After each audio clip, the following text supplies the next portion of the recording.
Hello and welcome to the WAZA YouTube channel.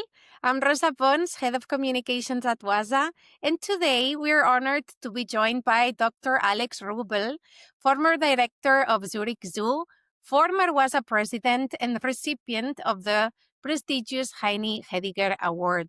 Across nearly 3 decades, Dr. Rübel transformed Zurich Zoo into one of the most innovative and influential conservation institutions in the world.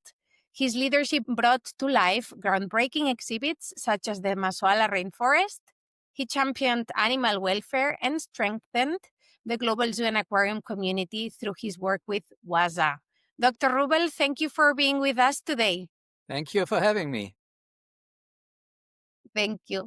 To start, how would you introduce yourself in your own words? I have been born here in Zurich, close to the zoo. But my love for animals started first actually as a teenager on a cow farm in the Swiss mountains. There I got the love for animals. That was also the reason behind my decision to study veterinary medicine.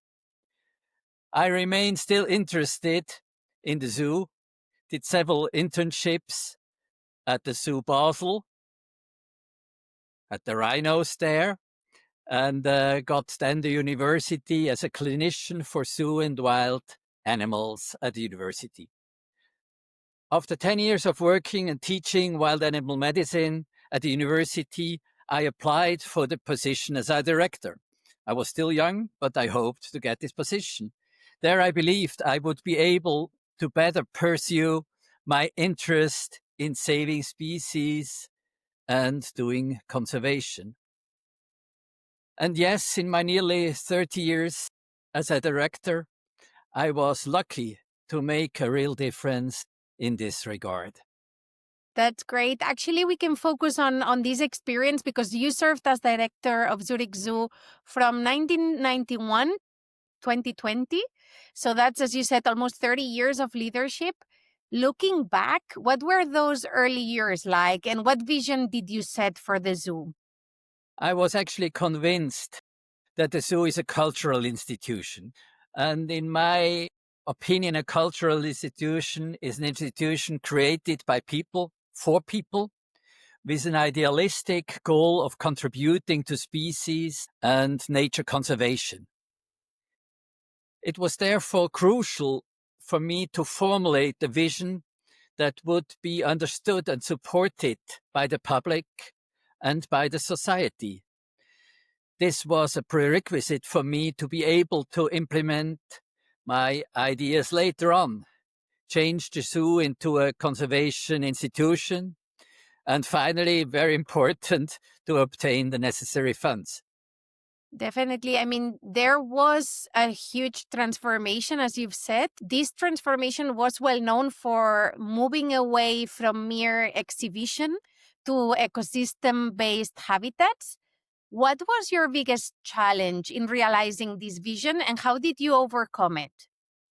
Yeah, ecosystem-based habitats mean fewer but larger multi-species exhibits, mean an equilibrium between animals and plants, if you want to have the whole ecosystem, which have to be selected very carefully. To get this equilibrium, as bigger the exhibit gets, the higher the costs. That's one of the difficulties, but the most difficult was actually to get the permission to build the biggest house in town. That was the rainforest. So I had heavy problems to get this permission, but finally it worked. Actually, let's talk about the Masoala Rainforest because it's been one of the most celebrated achievements now, which actually connected Zurich directly with conservation also in Madagascar. Is it Zurich's biggest commitment to nature conservation in the Masoala region of Madagascar, right? So what does this project represent to you and how did it influence your philosophy as a zoo director? It's one of the big investments in conservation in situ. It's not the only one, but it's one of them. And it was my big first one, yes. With the rainforest, my aim was actually to motivate visitors to become enthusiastic about nature, to learn and to get involved in conservation, through an impressive experience of nature and animals in this huge rainforest. The basis for that was actually an immersion concept, where visitors are together with the animals in an enclosure. There are no enclosures inside the forest. The natural design allows for minimal management, intervention, and for an optimal animal husbandry, because the animals just can live in this environment. That's their own environment. They breed there, they hatch their youngs, they lay their eggs, the eggs hatch in there. So there's not much management needed to do that.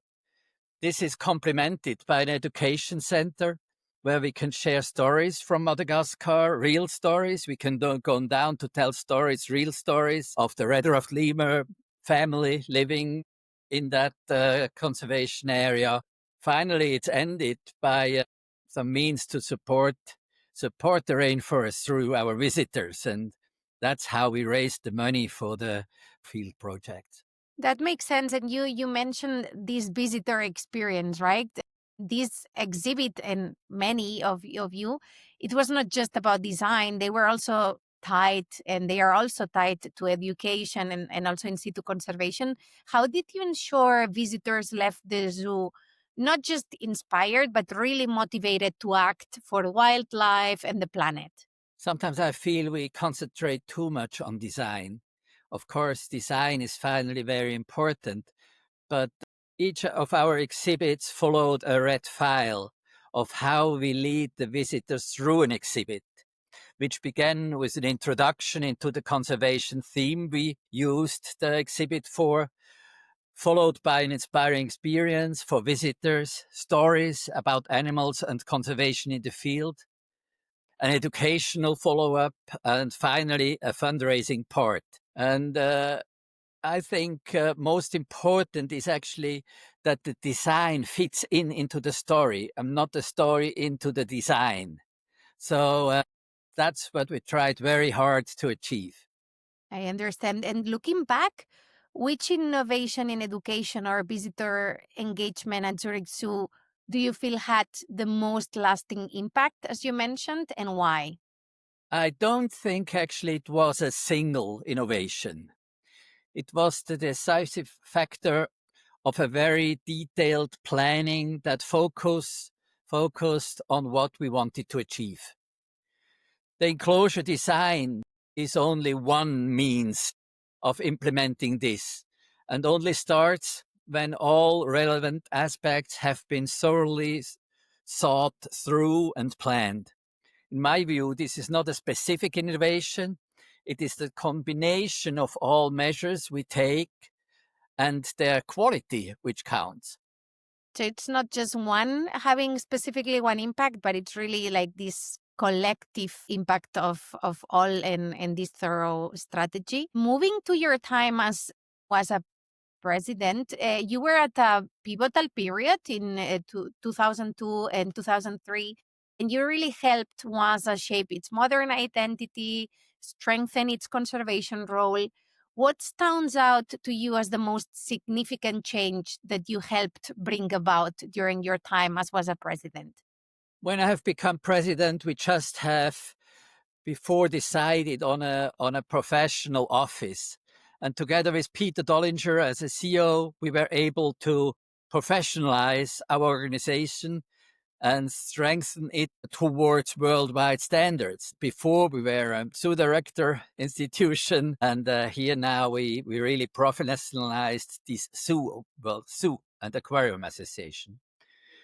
But the highlight, of course, in my term was the World Zoo and Aquarium Conservation Strategy, which we launched 2003 in close cooperation with the Conservation Planning Specialist Group, CPSG.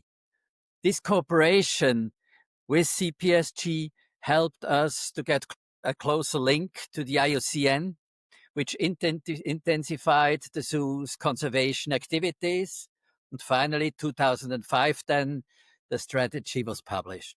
That's great achievement at the time, but also today. I mean, today you still remain active in the community. We'll see you leading a panel session at the upcoming WAZA annual conference in Cali. What drives you to stay still so engaged even after stepping down as zoo director? Yeah, the zoo never was for me primarily work. It was my life and my conviction. Conviction that we must save our wonderful environment, our wonderful world with all the animals and plants for our descendants and their future. This is something nobody can ever achieve alone. It is this fantastic community coming together with the same vision of all over the world who helps to drive conservation. And for me, it's really a privilege to be part of that. And clearly a passion, as I can see. What advice would you share with the next generation of leaders on how zoos and aquariums can both maximize their role in global conservation, but also strengthen how this role is perceived by the public? I would recommend that every zoo director really formulates a clear vision of he wants to achieve and anchor actually this vision in the society. So strive for quality is also something, not for quantity. In everything you do, be consistent and open in your communication, even fighting for conservation and our conviction, if it is not always mainstream, which sometimes is difficult, but it's important. Then people start believing you and supporting you. Definitely. And finally, looking back on your career, is there one person who has most influenced your approach to leadership and also to conservation? And what did you learn from this person? Yeah, when I think about that, there are many actually. I have to admit that to work for conservation, I got inspired by Bernhard Grzimek, his television talks and his award-winning movie Serengeti Shall Not Die. That Mhm. was when I was a child, and the philosophy of running a zoo I learned by my predecessor Heini Hediger and his books. But probably the most influential for me was Bill Conway. His example of how to integrate conservation in the zoo's work, he was in that regard my guideline. But I would not like to forget all my colleagues. Some of them are still active in WAZA, and the discussion with them always brought me to a new level. That's lovely. I'm sure they'll be happy to hear these words coming from you. Let's wrap up with two quick fire questions, short answers only. We just want to get to know you a little bit better. First one is, which species do you think best represents resilience? Yeah, sometimes I got this question also from my public, and then I say the sloth. The Mhm. sloth in South America, the slothes represent altogether the highest biomass of a mammal. Even they are slow but resilient, you can be very successful. That's the learning of it. Amazing. What's the first thing you do when you visit a zoo that's not your own, not the Zurich Zoo, another one? Yeah, that's important for me. I go visiting first my colleague and Mhm. hope he will join me for the visit. Insight in his thoughts was worth much more for me than a lovely visit. That makes sense. That's a smart move. Dr. Rubel, thank you for sharing your remarkable journey with us from your transformation of Zurich Zoo, your insights on global leadership and conservation. For everyone watching, don't forget to subscribe for more interviews with global conservation leaders. Dr. Rubel, is there a final message that you would like to share with the global zoo and aquarium community? Yes, I think we have a huge opportunity to promote conservation if we work together and always remember Babadium's quote, who said, in the end, we will conserve only what we love, we will love only what we understand, and we will understand only what we are taught. And this is, for me, the job of a zoo. That's a wonderful closing and a really smart quote. Thank you once again, Dr. Rubel, for your time and for this conversation. Thank you all for watching and see you next time on the WAZA channel. Thank you. Bye. Bye.